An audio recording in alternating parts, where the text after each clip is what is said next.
हिंदुस्तान में 4 श्रेणी है। मास्टर जी ने बहुत बढ़िया क्वेश्चन किया है। जनरल, ओबीसी, एससी और एसटी। अभी भारत सरकार ने एक श्रेणी और बनाई है। वो क्यों बनाई है? वो इसलिए बनाई है, जब देश गुलाम था, अंग्रेजों का शासन था, उस समय कुछ जातियों ने इतनी वीरता दिखाई है, इतनी बड़ी कुर्बानियां दी हैं, जिन्होंने अंग्रेजों की गुलामी को स्वीकार नहीं किया। ये जाति संघर्ष करती रही, लड़ती रही। इन जातियों का काम क्या था? जितने हमारे क्रांतिकारी हैं उनके साथ इनका टाई अप था, क्योंकि आज तो बड़े बड़े गांव हो रहे, पहले जंगलों में लोग ज्यादा रहते थे। ठीक है, अब तो ये जातियां क्या करती थी? लड़ाई भी लड़ती थी, और जो हमारे क्रांतिकारी थे उनको देती थी कि भाई आज अंग्रेजों के हथियार इस रास्ते से आ रहे हैं, अंग्रेजों के नेता इस रास्ते से आ रहे हैं, अंग्रेजों का धन इस रास्ते से आ रहा है। ये लुटवाने का और उनको हथियार देने का काम करते थे। ठीक है, उसमें बावरिया, बंजारे, जोगी, मतलब ऐसे 18-20 जातियां हैं। ठीक है, अब तो सरकार ने उन पर क्या किया? उस समय की सरकार ने क्या किया? एक काला कानून बना करके इन पर क्रिमिनल एक्ट लगा दिया, और क्रिमिनल एक्ट लगा करके इनकी जितनी प्रॉपर्टी थी वो सारी सीज कर दी, और इनको एक वो कर दिया कि भाई ये सुबह शाम 2 थाने में रिपोर्ट करेंगे। उस रिपोर्ट करने का क्या मतलब है? कि ये हिल नहीं पाएंगे। तो हिल नहीं पाते थे, उसके बावजूद भी इन लोगों ने अपना जारी रखा, घर भी छीन लिए, जंगलों में रहना शुरू कर दिया। देश आजाद हुआ 1947 में, लेकिन उसके बाद भी ये गुलाम रहे, क्योंकि 31 अगस्त 1952 में उसमें जो बाबा साहब थे और तत्कालीन गृह मंत्री, दोनों ने मिलकर ये काले कानून को हटाया। लेकिन उस समय शासन किसका था? कांग्रेस का। ठीक है, जो जाति कोई एससी में कर दी, कोई एससी में कर दी, एसटी में कर दी, उनको तो सुविधा मिल गई, लेकिन इन जातियों को कोई सुविधा नहीं दी। दबी की दबी रह गई, पिछड़ी की पिछड़ी रह गई। उस समय सरकार किसकी थी? कांग्रेस की। ये फिर भी ऐसे चलता रहा। क्या हो गया भाई? को पड़ गया थोड़ा बहुत कहीं से, जब भाई प्रोग्रेस होगी। अदरवाइज आज पूरे उत्तर प्रदेश में एक भी हमारा कोई विधायक हो, सांसद हो, कोई मंत्री हो, यहाँ तक कि कोई चेयरमैन भी नहीं है, और हमें जिला पंचायत की टिकट भी किसी को नहीं मिलती है। अगर हो तो मुझे बता दो जी। ठीक है, उसके बाद जी धीरे धीरे चलता चलेगा। समय आया 2014 में इलेक्शन हुए, हिंदुस्तान में कमल खिला, और देश का माननीय यशस्वी नेता मोदी जी प्रधानमंत्री बने, नरेंद्र मोदी जी। 2015 में उन्होंने दोबारा वो फाइल मंगाई घमंतू की। आदेश किया भाई वे जो घमंतू की जातियां थी उनको चिन्हित करके और घमंतू कल्याण संघ बोर्ड एक बनाया जाए, और उन जातियों को सुविधाएं प्रदान की जाए।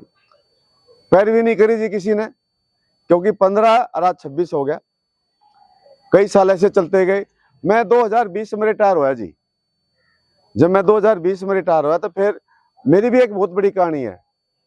ठीक है जी, मैं भी आपके समाज का हूं, लेकिन जो मैंने देश के लिए कर रखा है, समाज के लिए कर रखा है, शायद ही किसी जोगी के बालक ने कर रखा हो। मैं 7 साल इंडिया का चैंपियन रहा, national gold medalist, international medal, Asiad medal, सेना मेडल, राष्ट्रपति मेडल, इतने अवार्ड मेरे पास में हैं। इतना होने के बावजूद भी, क्योंकि मेरी बैक नहीं थी, हमारे पीछे ना कोई मंत्री था, ना कोई सांसद था, कुछ भी नहीं था। अगर हमारा भी कोई होता ना जी, आज मैं भी बहुत बड़े लेवल पर जाके बैठता। जो मेरे से, जिनके पास मेरे से बहुत कम मेडल थे, वो बहुत कुछ पहुंच गए, उनको डायरेक्ट टिकट मिलती है, डायरेक्ट वो मंत्री बन जाते हैं। लेकिन मैं तो आज के बीच में सेम का सेम ही हूँ। भारतीय जनता पार्टी ने, वो भी मेहनत कर रहे हैं, एक साल में मुख्यमंत्री के 4 प्रोग्राम कर रहे हैं। आप लोग सोशल मीडिया पर देखते हैं, तब जाके मैं क्या हूँ? प्रदेश उपाध्यक्ष हूँ भारतीय जनता पार्टी का। ठीक है जी, ये भी कोई इतना बड़ा नहीं है। लड़ाई लड़ी जी 2020 से, लड़ते रहे, हरियाणा में लागू हो गया। देखो हरियाणा की किस्मत ही माड़ी जोगिया की, और आपकी किस्मत बहुत बढ़िया। हरियाणा में बोर्ड लागू होया, जोगियों को छोड़ दिया। ठीक है जी, जोगियों को छोड़ दिया। हमने मुख्यमंत्री की रैली करी, मुख्यमंत्री ने जोगियों को किस में कर दिया? डीएनटी में कर दिया। लेकिन जो लोग डीएनटी में थे पहले, उन्होंने स्टे ले ली, लटक गए। हमारे हरियाणा के अंदर एक ही भर्ती में 253 भर्ती हुए थे, जिसमें दरोगा, तहसीलदार, मतलब इस टाइप के, पीसीएस वगैरह 253 एकदम। जब 253 एक ही भर्ती में हुए हमारे बच्चे भर्ती हुए, तो जो सांसी वगैरह थे ना इस भर्ती में ऑलरेडी थे, इसमें डीएनटी में, घुमंतु में, उन्हें स्टे ले ली, वो आज तक लटक रहे हैं। और आप लोग कितने लक्की हो, आपका बोर्ड बना नहीं पहले और आप लोग पहले ले लिए। बोर्ड बनने से पहले जोगी किस में ले लिए, इस बोर्ड में ले गए, ठीक है जी। लेकिन यहां की तो विधा क्या है, छुपाने की अपने आप को।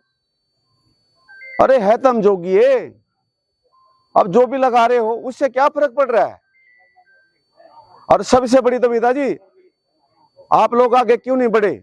मास्टर जी आपने बहुत बड़ा चैप्टर छेड़ा है, आपकी संख्या की कमी नहीं है जी, आपकी संख्या तो जो पश्चिमी उत्तर प्रदेश में है ना जी, खाली पश्चिमी उत्तर प्रदेश में आप अगर जोगी अपने आप को कहने लग जाओ और जोगी आगे काउंटिंग में करा दो, तो आप कहते जी कई विधायक बने, बगैर बोले टिकट मिला आप लोगों को तो। लेकिन चक्कर क्या हो रहा है, उपाध्याय शर्मा, क्योंकि आप ये बताओ जी, आप अगर मेरे खाते में पैसे डाल दोगे तो को निकलवा सकते हो, कोई भी बता दो।